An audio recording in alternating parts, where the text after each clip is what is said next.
Today's question is, how can I retrieve all the objects from the Azure Active Directory Graph API? Imagine that we can have hundreds or thousands or even tens of thousands of objects in our Azure Active Directory. Of course, we cannot retrieve all the objects in single call. So what is the mechanism to get all the objects from Azure Active Directory? The mechanism is called skip token.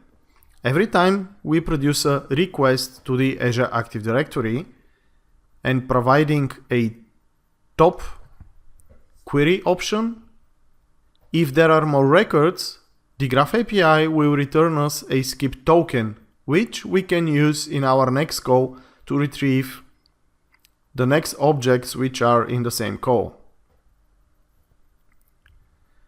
In this small demo, we have refactored our getUsers function so that it executes the getUsersPage function. And the getUsersPage function takes again the barrier authorization token, but also takes the next link token, which is returned from the Azure Active Directory Graph API. And of course, our first call will not include the next link, so it will be null. Our headers, of course, we construct our headers using the token. We construct authorization header and a content type header so that we will get a JSON response.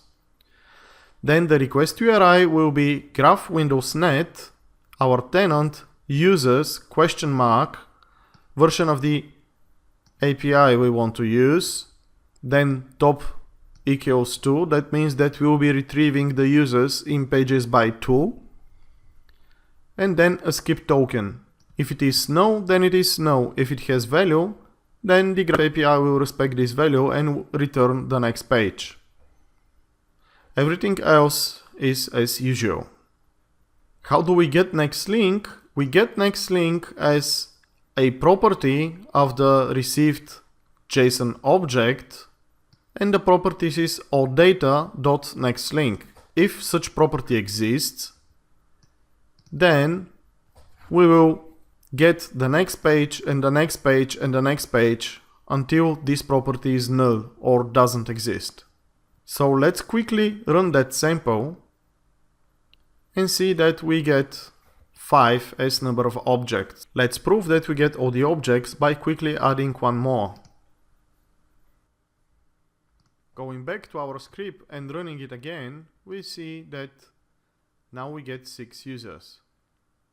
In this sample, we demonstrated how can we retrieve all the objects from the Graph API. Thank you for watching Dayzure.com.